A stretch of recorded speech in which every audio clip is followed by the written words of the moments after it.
right? Um, so for example, like this, I raised a hand.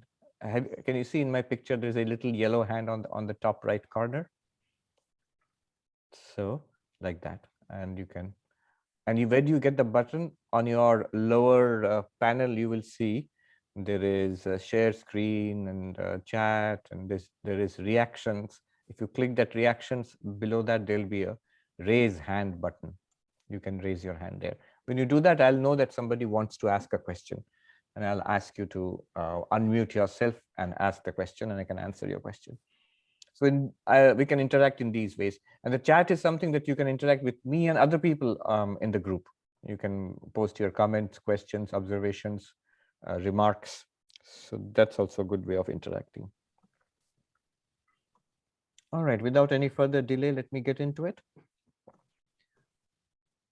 One good way of starting this would be to start at the end. End means the goal, the purpose. Why are we at all doing this? What do we want from it? Well, what we want from it is, Vedanta asks us the question, what do you want from life? And really what we want from life, ultimately, in all our pursuits, whatever we are doing, is peace, satisfaction, fulfillment, happiness. We want to overcome sorrow, distress, pain. So overcoming sorrow and attainment of fulfillment. Atyantika dukkha nivritti paramananda praptischa. But that's what we are doing all the time. You're earning money, you are taking medicines to overcome sorrow, you are purchasing gadgets and going out to restaurants to eat, to get pleasure. So every activity that we do is basically we're trying to overcome dissatisfaction or overcome pain and suffering, or we are trying to get some kind of fulfillment. So how is this different? Well, Vedanta says the goal is not just overcome sorrow, but atyantika dukkha nivritti, complete cessation, complete transcendence of sorrow. What that means, I'll digress a little bit here. Bhagavan Buddha was once asked, that you taught us that the goal is to overcome sorrow. The Four Noble Truths of Buddhism, that there is sorrow, dukkha. And then second noble truth is there is a cause of sorrow, which is Krishna or desire. And third noble truth is that there is a solution to sorrow. There is a state beyond sorrow, nirvana is there. And fourth noble truth is that there is a way to attain this nirvana, which is Ashtanga Marga. But anyway, the Buddha was once asked, many years after he had become the Buddha and he was teaching, asked by one of his monks, that, sir, you said that the goal is to go beyond sorrow. But we have sorrow. Even we are your followers. We are getting old. Our bodies are, they have disease and pain. And I know one day we are going to die. So that which was marked as sorrow, old age, disease, death, all those things are still happening to us. So how did we overcome sorrow? How have you overcome sorrow? So what exactly are you teaching us? First, one must appreciate the problem. One must see that how did Buddha become the Buddha? Prince Siddhartha, famously, the story is there that he saw these sights. He saw an old man, he saw a diseased man, he saw a dead man, and finally he saw Sannyasi.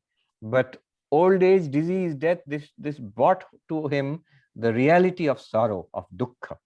And so he set out to overcome, to find a way to overcome suffering. And then he claims that I found it, Bodhi, I found. If you attain Bodhi, you will go beyond suffering.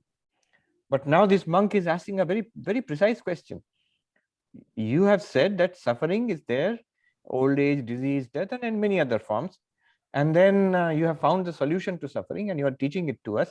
But we are all getting old and body is illness is coming. And we know we will all die. You also are getting old. For you also there is illness, and one day your body also will die. So how have we overcome suffering? You see the question. Now the Buddha's answer is important to understand what is the spiritual solution to suffering. Not just for Buddhism, but for all of these, Buddhism, Jainism, Vedanta, all of these paths of knowledge. What is done is this. The Buddha said that imagine the suffering of a man who's hit by an arrow, pierced by an arrow, and immediately afterwards is hit by another arrow. So 2 arrows. First he's hit by 1 arrow, and then second he's hit by another arrow. And imagine his suffering. Somebody's not muted. I can hear talking in the background. Okay.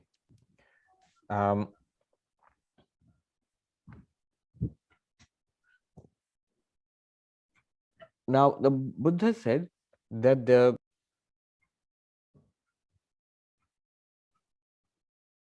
now I have been muted.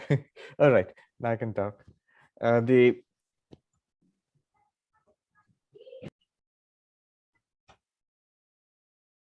I'm getting muted automatically. I don't know why. All right. It seems to be fine now. The first arrow is the suffering that the world throws at us. Whatever happens to us in the world, the suffering that comes from old age, disease, death, this is the first arrow. The second arrow which hit that man is the reaction of that man to this suffering. So how we react to what the world throws at us. And the claim is that the second arrow causes much more suffering. Our reaction to what the world, something terrible happens in life. You lose a beloved person, someone close to you, or there is some disease, or some bad news comes, like a disease, or like a financial crisis or something. Jayadev Roy, you have to mute yourself. Jayadev Roy? Jayadev Yes. Roy. Yes. You have to mute. Otherwise, yes. So our reaction to the suffering that the world throws at us, that causes more suffering than the original problem. You say, why do you say so? Because just look at it. The same problem, 2 different people deal with it differently. Some fall apart, some just can't take it. Others are much more resilient. In fact, resilience is an important subject in psychology, that how people deal with trauma, with disease, with loss. And some people take it in their stride and they seem to be strengthened by it, and they go ahead with life. Other people become miserable and they break down. So it is our reaction to life that actually determines how much sorrow we feel, how much pain we feel. So that reaction, the sorrow, that is the second arrow. Buddha says, what I have taught you will take away the suffering of that second arrow. About the first arrow, I cannot do much. What will happen in the world, that is, according to Indian philosophy, is all determined by our past karma. So one thing after another will keep happening. And our present karma will also determine what is going to happen in the future. One thing after another will keep happening in life. Even notice, even the most enlightened persons, the highly spiritually realized persons, Jivan Muktas, avatars, in nobody's case was it possible to prevent old age.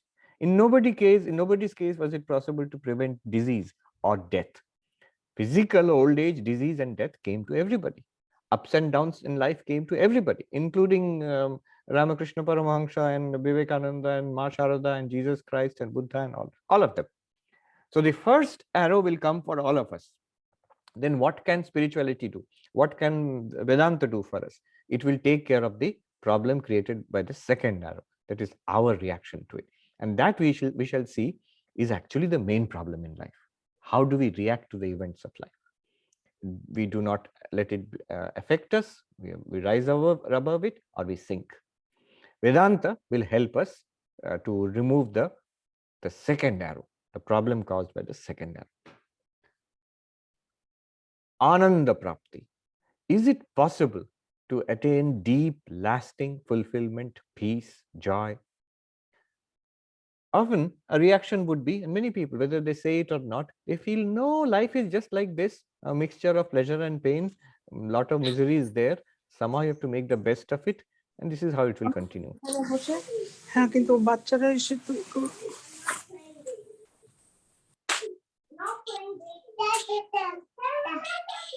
ওরা খেলছে, আমি শুনিয়াকে দুধ খাওয়াতে যাচ্ছি।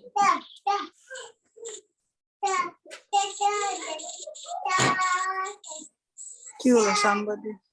You'll have to mute yourself. Tapati.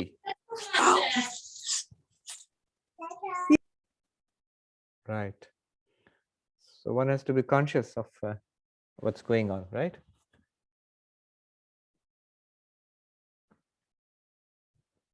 So Ananda Prapti, it is possible. A deep, lasting fulfillment is possible. How do we know that it is possible? Because you just take a look at the lives of you people you consider to be enlightened.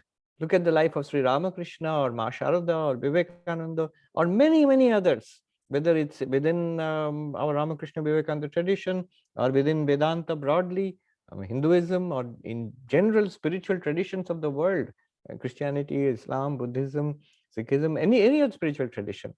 You will find throughout the centuries, throughout the millennia, there have been men and women who have attained spiritual heights, and their life becomes full of joy and bliss.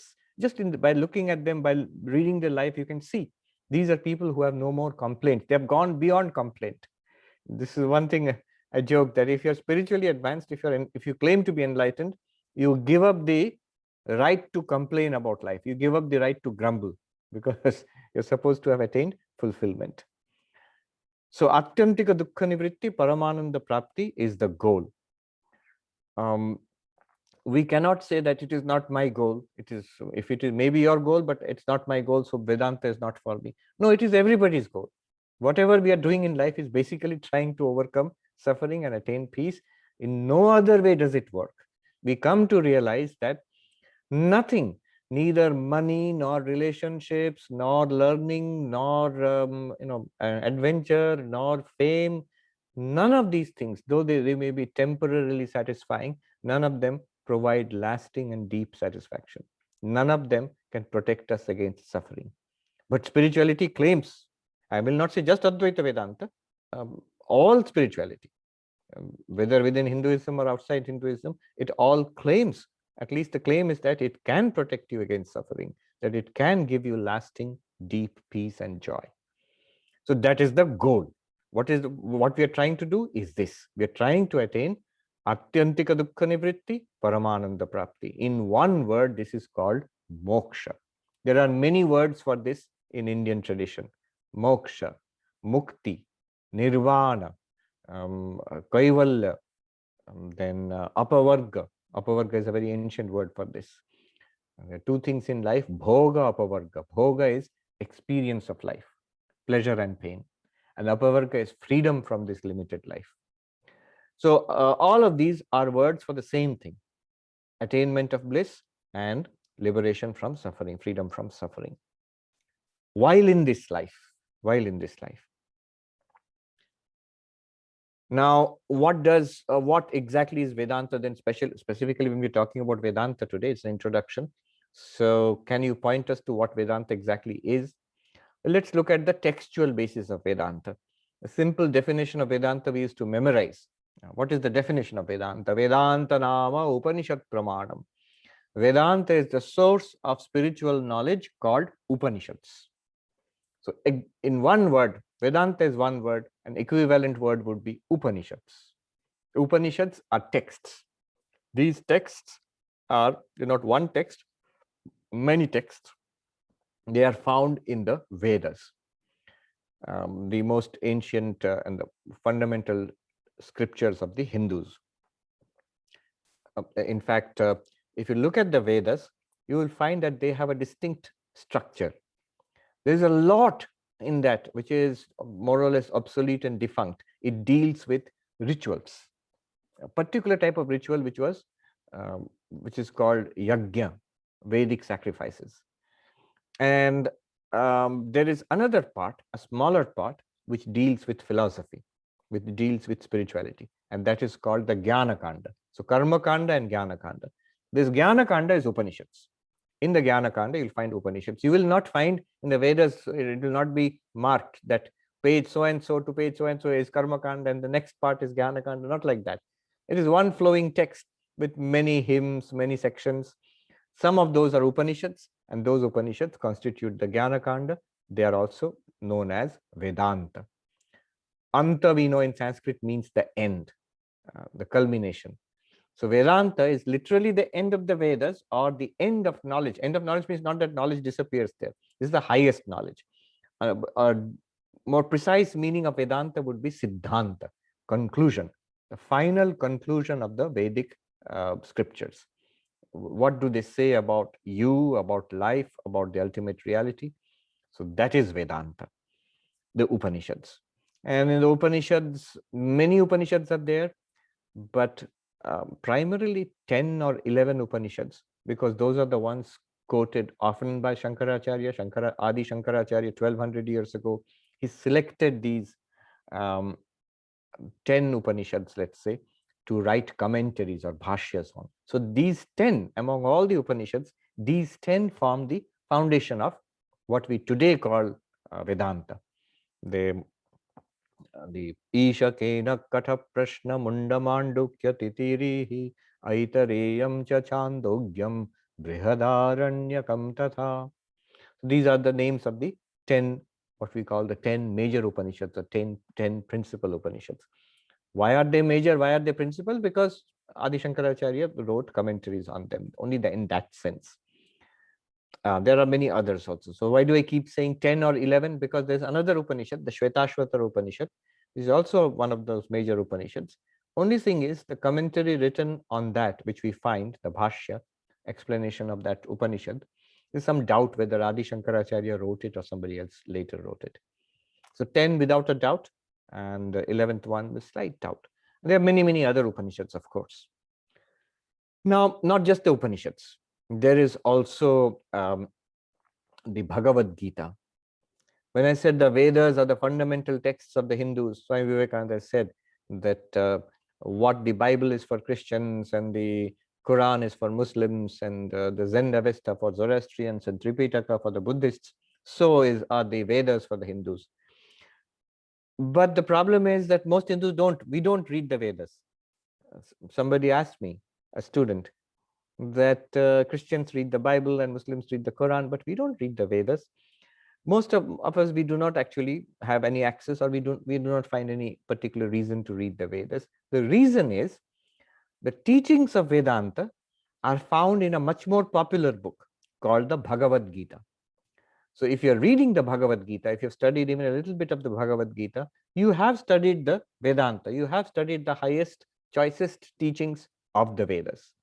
The Bhagavad-Gita is simply the teachings of the Upanishads and their practical application put forth by Krishna to his disciple and friend Arjuna. So if you study the Bhagavad-Gita, you are studying Vedanta, you are studying Vedas, the Upanishads. So Bhagavad-Gita is another important text for Vedanta. The third important text for Vedanta is not so well known, but it's called Brahma Sutras. They are aphorisms, sutras, short, very cryptic, short sentences full of meaning. And this is the philosophical basis of Vedanta, the Brahma Sutras. So these three texts, the group of texts called Upanishads, 1, the Bhagavad-Gita, 2, and the Brahma Sutras, 3. These three together form the triple foundation of Vedanta. If you compare Vedanta to a tool with the 3 legs, like a tripod, so the 3 legs are Upanishads, Bhagavad-Gita, and Brahma Sutras. So it's called Prasthanatrayi, triple foundation. Of course, the 3 legs of a tool analogy is not quite accurate because they are not equal. It is the Upanishads which is the foundation, and Bhagavad-Gita and Brahma Sutras are based on the Upanishads. As I said, Bhagavad-Gita is the choicest teachings of the Upanishads given by, systematized and made practical by Krishna. And Brahma Sutras are basically philosophical discussions based on the Upanishads. So they're all based on the Upanishads. Finally, Vedanta is Upanishads. But not just the Upanishads or Bhagavad-Gita or Brahma Sutras. What happened was, about 1200, 1300 years ago came the age of the great Acharyas, starting with Adi Shankaracharya, who wrote multiple commentaries explaining the Upanishads, explaining the Bhagavad-Gita, explaining and magnifying the meanings of the Brahma Sutras. So these are the bhashyas. Not only Upanishads, Gita, Brahma Sutra, but also the bhashyas, commentaries written on them. And these commentaries come in different interpretations. So Adi Shankaracharya wrote the commentaries which form the basis of the school of Vedanta, which we call Advaita Vedanta. 200 years, 300 years after Adi Shankaracharya came Ramanujacharya, who wrote commentaries on the same Upanishads, but primarily the Brahma Sutras. The main text here is the Brahma Sutras. The interpretation of the Brahma Sutras has given rise to multiple schools of Vedanta. So the commentary written by Shankaracharya forms the foundation of the Advaita Vedanta school of Vedanta. The commentary on Brahma Sutras written by Ramanujacharya about 1000 years ago forms, which is called the Sri Bhashya, which forms the philosophical foundation of the Vedanta school known as Vishishtadvaita Vedanta. The commentary written by Madhvacharya about 200 years after Ramanuja forms the basis of the Vedanta school known as Dvaita Vedanta. The commentary on Brahma Sutra written by Vallabhacharya forms the basis of Shuddhadvaita Vedanta. The commentary on Brahma Sutra written by Nimbarkacharya forms the basis of the school known as Dvaitadvaita Vedanta. In fact, commentary by Baladeva on Brahma Sutras is the foundation of the school known as Achintya Bhedavet, which is the philosophical school related to the teachings of Chaitanya Mahaprabhu. So there are these so many schools of Vedanta, so many flavors, if you will. They are all Vedanta. Why are they all Vedanta? Because they are all based on Upanishads. They are all based on Bhagavad-Gita. They are all based on Brahma Sutras. But they have multiple different interpretations. And so you have different schools. I'm using the English word school.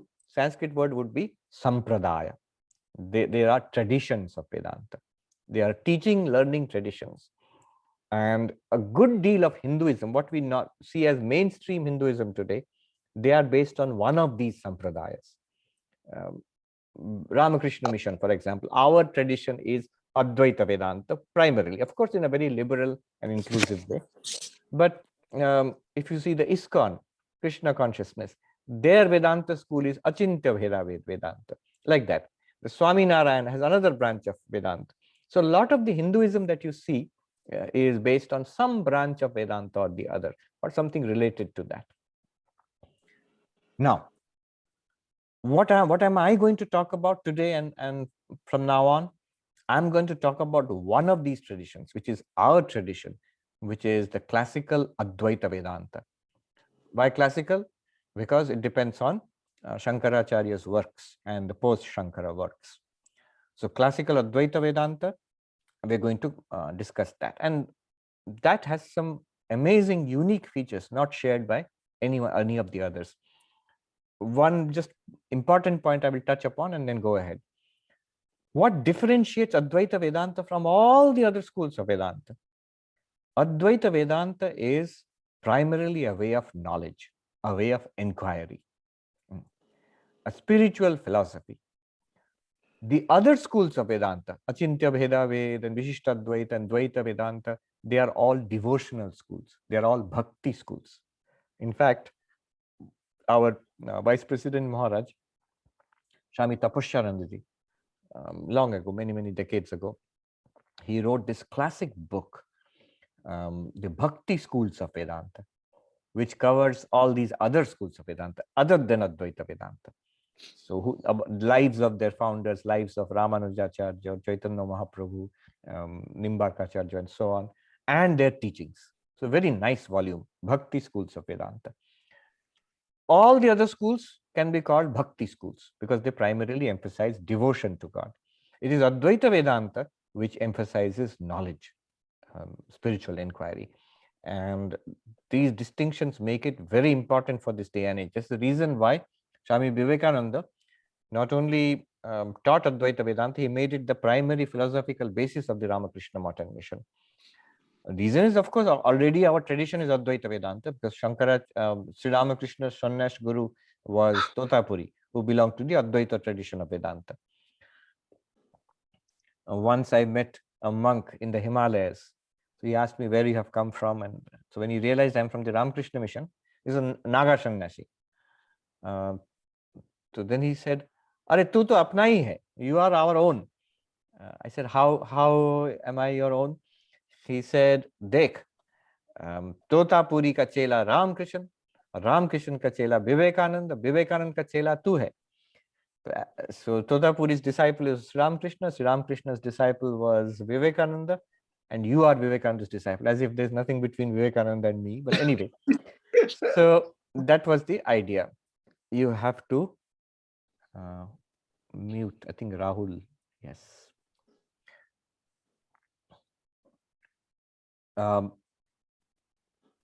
So this Advaita Vedanta, which we will talk about, what does it teach?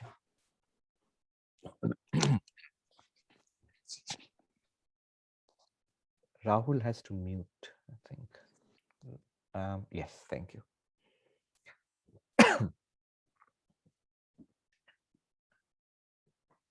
All these texts, Upanishads, Bhagavad-Gita, Brahma Sutras, and then the commentaries by Shankaracharya, and not only that, there are many, many other texts after that.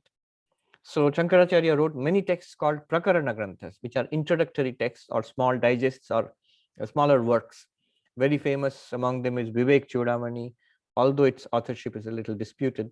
But Vivek Chudamani, Atma Bodha, Upadesha Sahasri, Aparoksha Anubhuti, which we shall study, and many, many other books. Shankaracharya wrote smaller texts. So this, and down to this day and age, last 200 years or so, there's been a lot of teachings of Vedanta in the vernacular, in other languages in India, regional languages, and especially in English. Swami Vivekananda's Jnana Yoga is in English, and then numerous teachings of other Advaita teachers, you can find them in English. So this vast corpus, body of texts, what does it teach? Luckily for us, it can be summarized very easily. All this vast range of texts, it can be put in one sentence, which Shankaracharya said long ago, Brahma Satyam Jagat Mithya Jiva Brahmaiva Napara. Brahman is the reality, the world is an appearance, and you the Jiva, you are none other than Brahman. Jiva is none other than Brahman. So there is one reality according to Vedanta, one and only one reality. Then what is all this? The bewildering variety that we see around ourselves. We experience this world, so many people and so much of variety of things, activities and all that. So it says all of this is an appearance. One is appearing as the many. The many are not real. The one is real. The one is real and it is appearing as the many. And what are we? Are we real or unreal? Reassuringly, Shankaracharya says, you are Brahman, you are the reality. In fact, Sri Ramakrishna was once asked, I have this little book here, Sri Ramakrishna Upadesh. Wherever I go, I carry it around in my pocket. It's been translated in English as Words of the Master. So at the very beginning, this is the teachings of Sri Ramakrishna collected by Swami Brahmananda. So in the second page itself, I'll read the Bengali and translate. The second page, point number 3. It's given in this way, like these little points, 1, 2, 3, 4, like that. In the second page itself, it says, এক ব্যক্তি তাকে বলেছিলেন, one person asked him, Sri Ramakrishna, আমার এক কথায় জ্ঞান হয় এই মতো উপদেশ দিন. Teach me such that I may have enlightenment in one sentence. So he limited. He said, give me enlightenment, also further limited, because otherwise he will give him the whole gospel of Sri Ramakrishna. No, one sentence. You are permitted to give one sentence and I must get enlightenment. So he replied, Sri Ramakrishna replied, Tini bollen, he replied, Brahma Satya Jagat Mithya Eiti Dharana Karo. Brahman is real, the world is an appearance. Assimilate this. Dharana Karo, have dharana about this, dwell on this, assimilate this truth.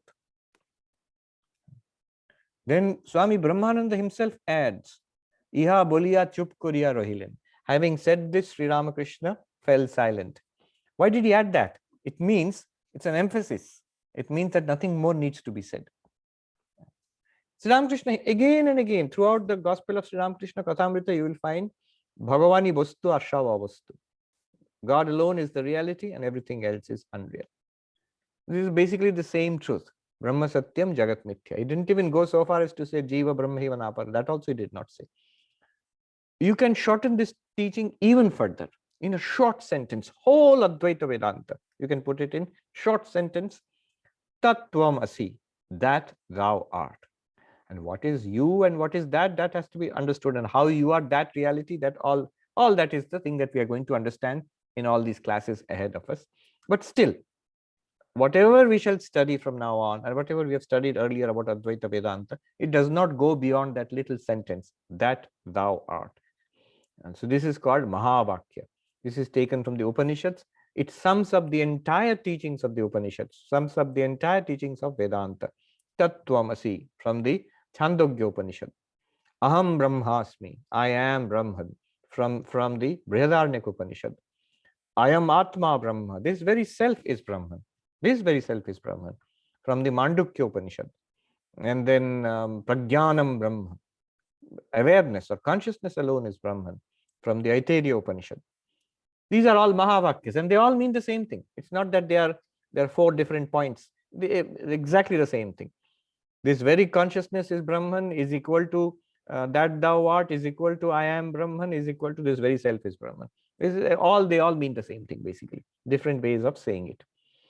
So what is the teaching of the of Vedanta, Advaita Vedanta? Very easy. That thou art. Or Brahman is real, the world is an appearance, and you are Brahman. Let me dwell a little bit on the uniqueness of Advaita Vedanta before I bring it to a close. Why did I say Advaita Vedanta is different from all other paths? It's because of this. Spirituality, religion, the most common form it takes is bhakti, devotion. In all religions of the world, especially theistic religions of the world, we are told that God exists. How do we know? We are told it. The book says so, our gurus say so, our spiritual tradition says so. There is some omnipotent, omniscient, omnipresent reality, all powerful, all knowing, all present everywhere. Such a reality is there, which is the creator of the universe. Who says this? All theistic religions of the world say this. Whether it is in Hinduism, whole range is there. Vaishnavism, Shaktaism, Shaivism. Christianity is theistic. Judaism is theistic. Islam is theistic. God-centered religions. So they all say that there is God and you have to worship God, you have to have faith in God. This is the most common form of religion, most common form of spirituality also. And this is Bhakti tradition. Nothing wrong in it. It's a wonderful tradition. Only problem is, in this day and age, you have to have faith to walk on this path. If you have questions, if you start asking questions from the very beginning, this path will not work for you. If you are skeptical about it, this path will not work for you. In fact, in this day and age, if you face these militant atheists, Richard Dawkins and Christopher Hitchens, who has passed already, but Daniel Dennett or Sam Harris, who will attack all religion. You'll notice most of what they are attacking is a theistic religion, is a dualistic, God-centered religion. The whole concept, the existence of God itself. How do you know? It's just a belief. So that's the problem with the dualistic approach. But Vedanta, Advaita Vedanta is not this faith-based approach. The faith-based approach is so common. In fact, here in this country, in America, the word for religion is faith. What do they ask you? What is your faith? Faith means belief. But the little bit that what we know about, say, Advaita Vedanta, what we know about Sankhya, what we know about Buddhism, they're not faiths. They're not actually, in that sense, belief systems. Then there is another approach to religion, another approach to spirituality, which is an experience-based. What experience? Special experience, mystical experience. And that's very appealing in this day and age, because we are basically a very empirical age. Empirical means we want evidence, we want experience, we want demonstration, practical demonstration. Then only we are convinced. Now, Sri Ramakrishna, Swami Vivekananda, how does he become Swami Vivekananda? Narendranath Datta goes to Sri Ramakrishna. What does he ask? He asks, have you seen God? Look at this, look at the question. He's asking for experience. And Sri Ramakrishna says, yes, I have seen God. And so you. Now, this availability of mystical experience, it is possible for anybody to see God. Swami Vivekananda said that religion is realization. It is not believing in something. If there is a God, I should be able to see God. If I have an immortal soul, I should be able to feel it. That it should be a living reality for me. So this is the path of mystical experience.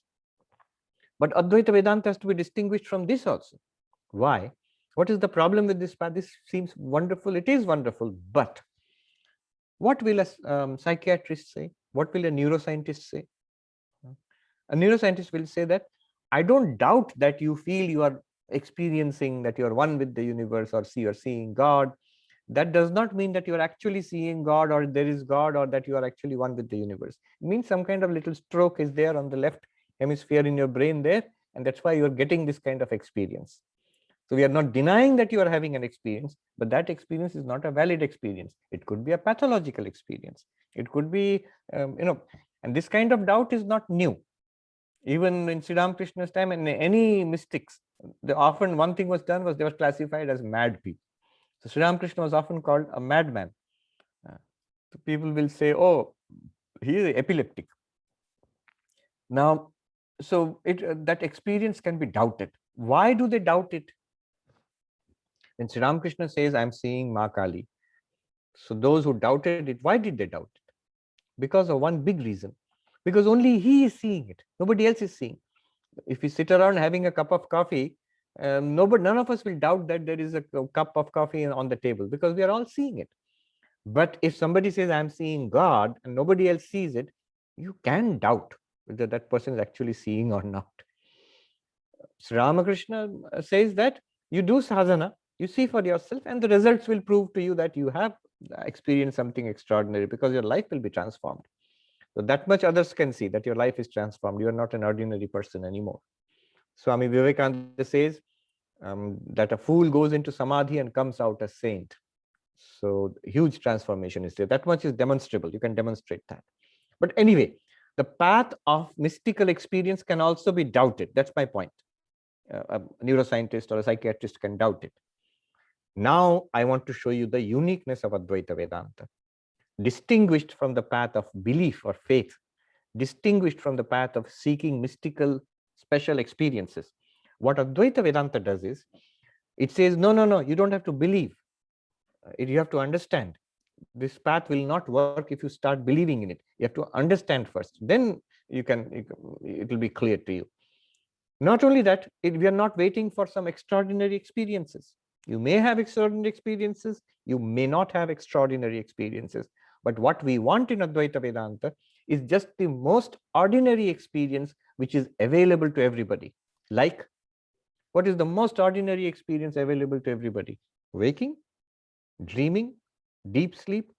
Do you experience waking? Of course. Do you dream? Yes. Do you fall asleep? Yes. That much is enough. Oh, this is enough for becoming enlightened. Yes, this plus your Vedantic study. The Advaita Vedanta teaching, which is based on these most common experience, everybody has, nobody can deny. Then we will be taken step by step in an inquiry into this, a logical, rational inquiry into this. Every step of it will be clear, leading straight to realization, to enlightenment. So, not that I'm saying you can argue your way or reason your way to God realization. No, but it can take you to the very edge of enlightenment. And the next step will be intuitive. You will realize by yourself. The way Advaita Vedanta functions is like this. A very nice example was given by a Tibetan Lama. He said, suppose on the mountain side, there's a little needle and you're supposed to find it. It seems impossible. On the side of a mountain, a needle is there. Where will you find it? But if you have a graduated series of instructions, that you go by this path and climb up there to that area of the mountain, first set of instructions, you follow it. Once you have reached that path, second set is given to you, that see, here in this area you will find this, look at that big tree is there, go near that tree. Then you go near that tree. And third set of instructions is given to you. Now near that tree, under this particular root, on this side of it, look carefully, you will find the needle. The most precise instruction. You go and look, then you will see the needle. Now notice, these instructions, if you follow them, they will bring you absolutely close to the needle, but ultimately you must see the needle with your own eyes. You cannot sit with the instructions and say, I have found a needle. Ultimately, you're put in the exact position by which you can find a needle, and then you must see yourself. Yes, here is the needle. Similarly, Advaita Vedanta wants to show us our real nature, that you are Brahman, and there will be a series of instructions which will become subtler and subtler, more and more precise, till we realize for ourselves that aha moment. Oh, this is my real nature. Why did I not see it? All my problems are at an end now. And we will be able to say that this ourselves. So that is the way of Advaita Vedanta, not distinguished from the way of faith, distinguished from the way of seeking special experiences. Now, do not think for a moment that bhakti is not necessary. Do not think for a moment that yogic meditation is not necessary. All of these are necessary. Karma is necessary, bhakti is necessary, yoga is necessary for jnana. But Advaita Vedanta is primarily a path of jnana. This is what I want to emphasize. How is it a path of jnana? Because in Advaita Vedanta, the spiritual journey is a journey from ignorance to knowledge. It is not a journey from one place to another, that from here I will go to Vaikuntha, or from here I will go to Ramakrishna Loka, or to heaven. Not that kind of a journey. It is not a journey in time that I have to wait after death I will find God. There are many, many spiritual philosophies, theologies which say that. You have to go to another place called heaven, there you will find God. You'll have to wait till after death. You follow these teachings till your death, and after death you will go to God. So after death, time word, before and after, or not here but there in heaven. Here and there are space words. Before and after are time words. Advaita Vedanta does not say that the goal you will reach is after something, or it is not here but it is there. Not like that. Advaita Vedanta says the goal that you are seeking is here and now. It is here and it is now. And it is none other than yourself, your real nature, which you have to discover. So the journey is from not knowing to knowing, from not realizing to realizing, not from one place to another, not from one time to another, not from one object to another object. No, the journey from not knowing to knowing, from ignorance to knowledge, from not realizing to realizing. What is the method? The method is inquiry, vichara, viveka. How do you do that? Very precise instructions are given, and it's wonderful how by a very logical, rational look into our own experience of life, which everybody has, we can, at least from the beginning, we'll be able to understand what is being said by Advaita Vedanta. The very possibility that we are not this little body and mind, that we are already free, that we are infinite awareness, this becomes clear to us. This method of inquiry, the various methods given in the Upanishads. There is Panchakosha Viveka, the method of 5 levels of the human personality, in Untitled Upanishad. There is the Avasthatraya Vichara, the 3 states of our mind, our experience, waking, dreaming, deep sleep, which you find in the Mandukya Upanishad. So these are different methods. There are other methods also, which we find. We'll see as we go along, the actual methods. Practically, what does this mean? If I'm doing Advaita Vedanta, what do I have to do? Like, for example, you take Mantra Diksha. What do you have to do? Morning and evening, as the Guru has instructed, you'll have to sit with the mantra and repeat the mantra and visualize the deity as the Guru has instructed. In Advaita Vedanta, what do you have to do? Shravana, Manana, Nididhyasana. First, you have to keep coming to these classes and listening to the study material which will be given. So that's the first part, Shravana, systematically studying a text. I have suggested one text, Aparokshanubhuti, written by Shankaracharya. Remember, all the texts say the same thing, Tattvamasi. You are that. So it's not that I'll study a few texts, then my knowledge will be complete. Any text you study, your knowledge is already complete. So why so many texts? There are different ways of pointing out the same truth. Who knows which one will click? So Shravana is the first step. One must listen to these teachings. One must study the books under a teacher. Then, after listening, I have got the knowledge now, but I've got doubts. I have many, many questions. I don't see how it is possible that I am awareness. Am I not a body plus awareness? So all these questions will come, many questions will come. These questions have to be dealt with because this is a path of understanding. There's a philosophical path, a path of inquiry. Every doubt, every question has to be resolved. This stage is called Mananam. And once Shravana and Manana are complete, what we will get is clarity, understanding. We may still say at that point, my life is still the same. I understand it, but it is not a living reality for me. My old habits are still the same. My reactions to life are still the same. I still same negativities are come. Still dukkha is there. Remember the original promise. Dukkha nivritti ananda prapti. You will get ananda and you will transcend sorrow. So until you get that result, you have a right to say, I have not got the result yet, what you promised. So the third step is nididhyasanam, which means Vedantic meditation, quite different from the yogic meditation or the tantric meditation or the devotional meditation, the mantra and Ishtadevata meditation. That's one kind. And the other kind is this Vedantic meditation, which is basically staying, immersing yourself in your understanding. What you have already understood by Shravana and Manana, what clarity you have already got, calm the mind and stay with it for some time. So this is the actual practice of Advaita Vedanta. When you attend the classes and ask the questions, you are already doing Shravana and Manana. And afterwards, once some understanding is gained, when you try to stay with that understanding, live it in your lives, that is Nididhyasana, Vedantic meditation. All right. Just connect it with all the other sadhana that we are doing. You're doing karma yoga at home and in the ashram, regularly morning and evening. Most of us, we are initiated, almost all of us, I think, with mantra. So early morning and evening, we're sitting and meditating on Ishtadevata and repeating the mantra as given by the Guru. So what is Advaita Vedanta's take on all of this? This is, from Advaitic perspective, this is very important. This is foundational. Karma yoga is foundational for Advaita Vedanta. Bhakti yoga and upasana, meditation, is foundational for Advaita Vedanta. On this foundation, Advaita Vedanta will work. Without this foundation, Advaita Vedanta becomes a study of a particular philosophy. You know, somebody will say that I learned a clever philosophy, but so what? When they promised dukkha nivritti, ananda prapti, I'm not getting any dukkha nivritti or ananda prapti, you know, overcoming sorrow, attainment of bliss. That will come only when the foundation is correct. All right. So today we have discussed what is the goal of Advaita Vedanta, of goal of spirituality, in fact, dukkha nivritti, ananda prapti.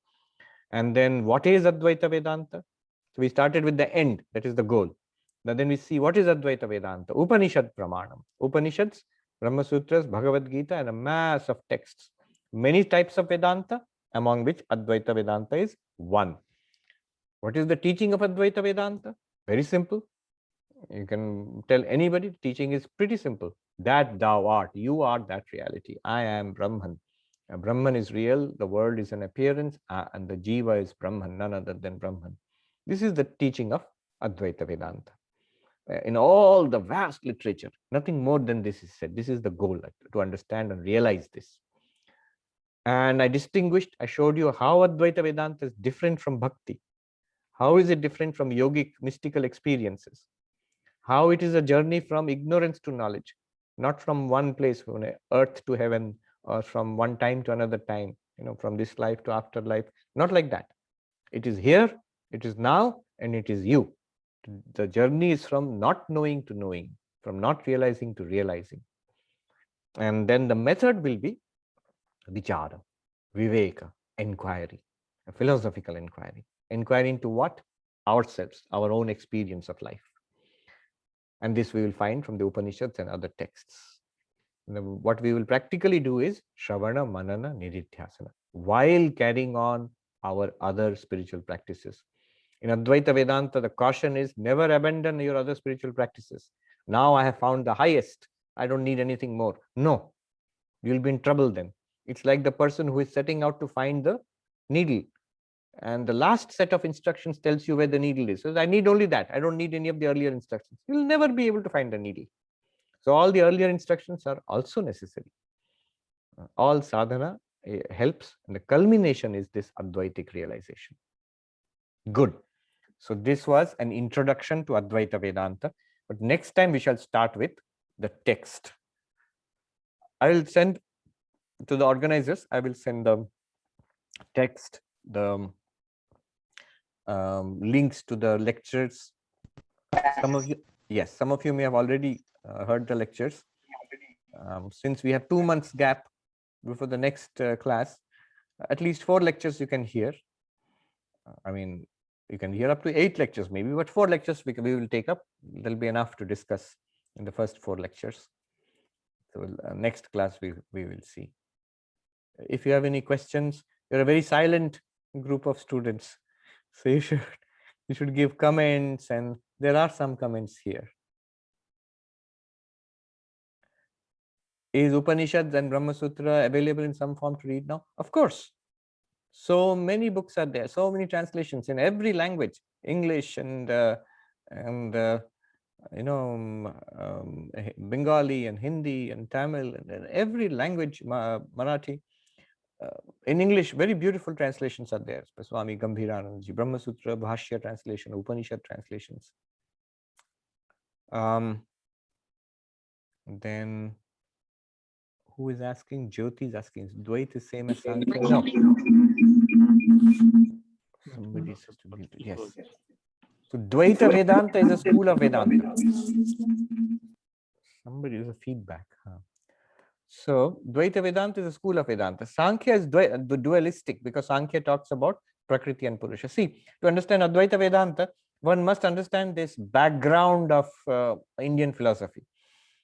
It's a good idea to read 1 or 2 books of Indian philosophy. Radhakrishnan, Dr. Radhakrishnan's introduction. That's a very big introduction, 2 volumes. But a single volume introduction could be the one by J.N. Mahanti or by Hiriana or by the textbook used in Calcutta University, Datta and Chatterjee, Satish Chandra Datta and I think D.M. Datta and Satish Chandra Chatterjee, Dhirendra Mohan Datta and Satish Chandra Chatterjee. A number of books which will give you an idea of the extent of Indian philosophy. Then you will see what is Sankhya. And when I said Dvaita, I meant Dvaita Vedanta. Then Jeremy is saying, I'm new to this center and interested in the class. Very good. It's my first visit to the Zoom meeting here. I've seen many of your Vedanta videos on YouTube. Okay, Jeremy, hang on here and we will study this carefully. I'm going to prescribe a series of classes to be, which is available on YouTube, to be viewed. Write down your questions and we'll have these study sessions once every other month. Hopefully, really, I hope that instead of doing this on Zoom, we can do this on Zoom, but it will be nice to do it in the center. Yeah. Maharaj, I have a question. Yes, Deepak Babu. Namaskar, Pranam Maharaj. I have heard many of your videos, and obviously I've got tons of questions, but I'm going to keep it very simple in this one because it's a one-on-one course lecture. My question is, when you talk about Advaita Vedanta, we basically said the physical world that we touch and feel every day is unreal. My question is, what is the operational definition of being unreal? Is it because it's impermanent or because of some attributes for it it's called unreal? Yes. So what is the definition of reality and unreality? Advaita Vedanta has a clear definition of what is real. And the waking world, the physical objects we see, they fail this test. That's why they are called unreal. What is the test? To understand this, let me give you 2 definitions of reality. One is the Buddhist definition, and then contrast it with the Advaita Vedanta definition. And then we'll see. The Buddhist definition of reality. What is real? How do you define real? The Buddhist definition is Artha Kriyakaritvam Satyatvam. Practical efficacy is reality. If something works the way it is supposed to work, then it is real. What does it mean? I see some water. I'm very thirsty. And I run towards that water and I touch it. It feels cool to my touch and I drink it and quenches my thirst. Then it is real. It worked as it was supposed to work. So that distinguishes this water from the mirage water, for example. I see a water in the mirage and I run towards it And then see, there's no water. I can't touch it. I cannot drink it. So it's not real because it didn't work. Artha Kriyakaritvam is efficacy, practical efficacy. Is it working? Is it interacting with the world as it is supposed to interact, as we know it to be? And in fact, in modern American philosophy, there is this philosophy called pragmatism. William James, Charles Peirce, and all. And there, the definition of reality is the pragmatic reality, that which works. If it delivers the results, then it is real. So this is the Buddhist definition of reality. Now Advaita Vedanta says wrong. This definition is not acceptable. Why not? Because the definition is supposed to point out what is real. It cannot.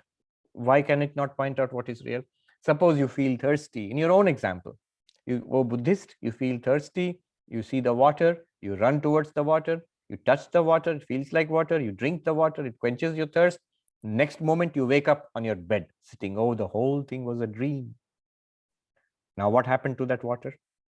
Will you still say there was real water and I drank that water? No. Even if it quenched your thirst in the dream, when you wake up, the whole thing is cancelled. The whole thing is negated. There was no water there. There was no drinking of water there. There was no quenching of thirst there. It is an experience in a dream. So it was cancelled. What is real? That which cannot be cancelled, that which cannot be negated. In Sanskrit, the term is badhita. Badhita means negated, cancelled, proved to be false. It is translated by philosophers, there's a new word, sublated. Sublated, S-U-B-L-A-T-E-D, sublated. If something is sublated, then it is false. So what is real? Trikala abadhitatvam satyatvam.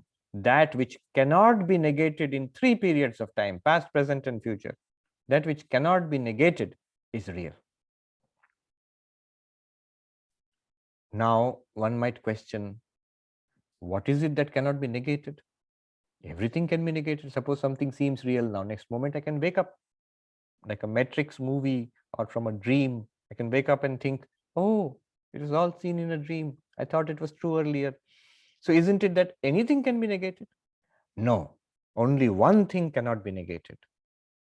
You, the consciousness, to whom the truth and the falsity both appear, to whom the negation appears. See, can consciousness be negated? No. Because to negate consciousness, you need consciousness. After all, what is negation? This was not true, this is true. So this was not true, this is true. It can appear only to consciousness. You can never say about consciousness, consciousness was not true. Then who is saying it? Consciousness is saying it. So consciousness cannot be negated. Chit or Chaitanya. So this is the definition of reality in Advaita Vedanta. Everything else can be negated. Everything else can be cancelled. This you can see in Western philosophy is pretty close to the project of Descartes, who set out to doubt whatever could be doubted. Finally, he reached that one point which could not be doubted. He said, I think, therefore I exist. So my own existence as a thinker, as a conscious being, that cannot be doubted. Even to doubt that, you have to be a conscious thinking being. And the doubt itself requires the presence of the doubter. Shankaracharya, 1,000 years before Descartes, he said, Yasya nirakarta tasyeva atmasa. The one who denies the Atma, it is the Atma of that very person. If you want to deny the existence of consciousness, then you have to be a conscious being to deny that. Okay. So this is the criterion of truth in Advaita Vedanta. Avadhitattvam, unnegatability. And there's only one thing that cannot be negated. Chit. Another way of putting it is Sat, existence. Existence cannot be negated. The negation of existence, does that exist or not? Yes. So existence cannot be negated. Existence of a particular thing can be negated, but existence itself cannot be negated. Chaitanya itself cannot be negated. And the beauty of Advaita Vedanta is it proves that existence and Chaitanya are one and the same thing. Anyway, so all that is in the future. Then, so Jeremy's information is here. I think Sanchita can note it down probably, or somebody from the organizers, they can note it down. Jeremy has given this information in the email.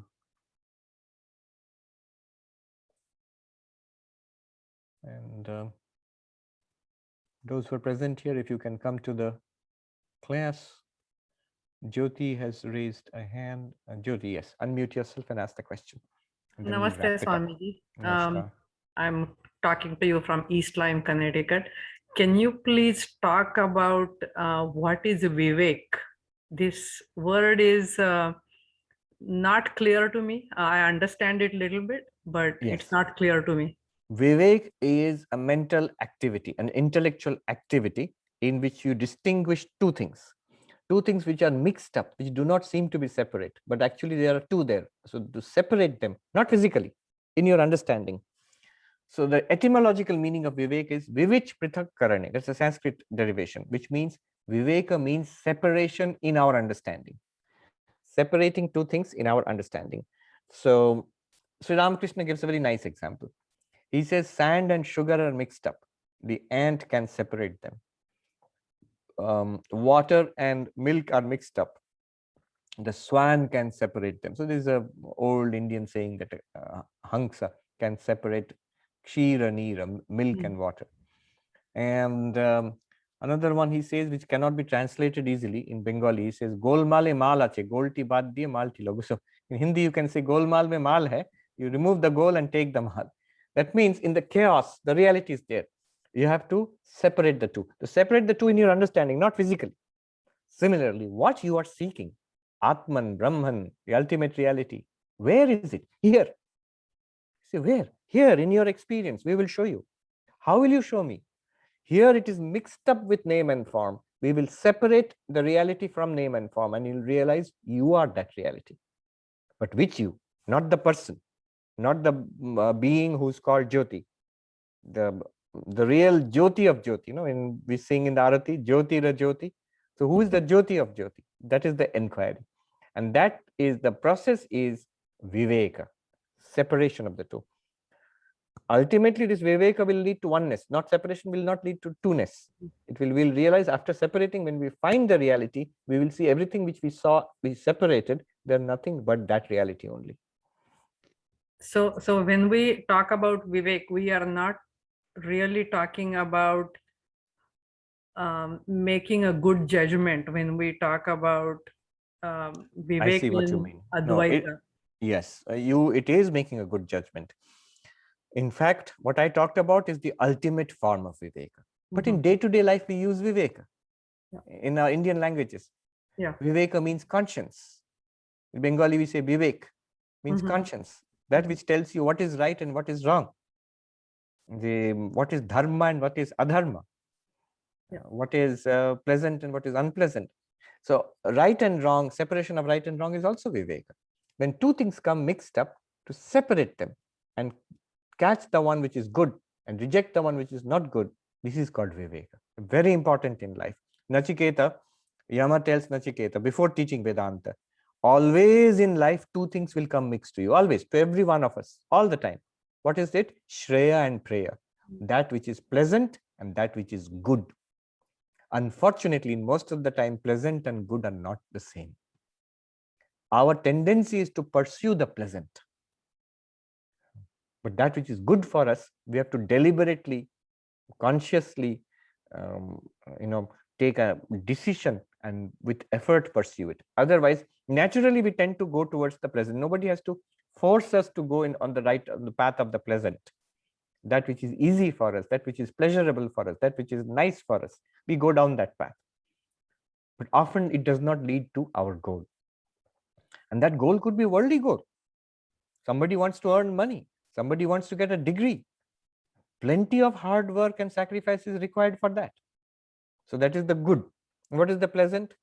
I will not study. I will go out and party. I will relax now. I will not do my assignments. In that case, I'm taking the pleasant route, but the good is to do those things so that I can get the goal, which is the degree. See, by taking the pleasant, I rejected what was good. I took the Preya. I did not take the Shreya. So I lost what is good.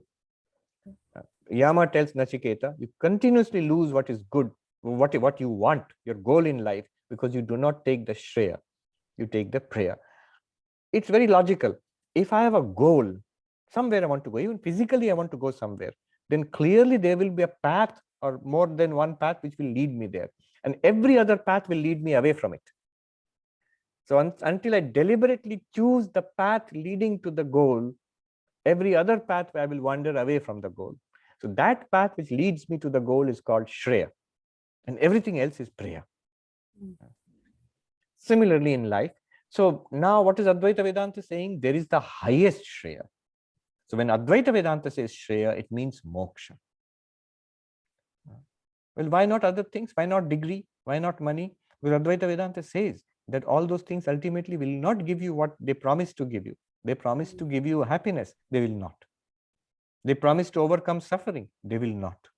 Only apparently for a short while. There's only one thing which will give you what you want.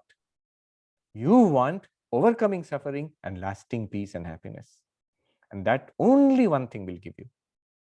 Moksha, God, enlightenment, Brahma-jnana. That is the thing. So that is the only thing which is ultimately Shreya. Everything else is prayer. And therefore, ultimate Viveka is to separate Shreya from prayer. That which will take me towards God is Shreya. That which will take me away from God, that which will take me away from enlightenment is prayer. And you have to give up the prayer and follow the Shreya. That is Viveka, correct?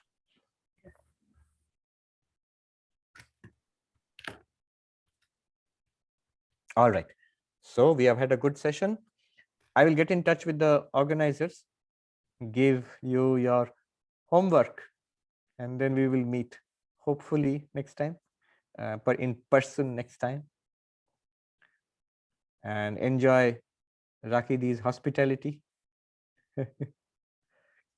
Om Shanti Shanti Shanti Hari Om Tat Sat Shri Ram Krishna Arpanamastu. Jai Shri Ram Krishna. Please take care, everybody. Stay safe until we meet again. The coordinators will send you the emails.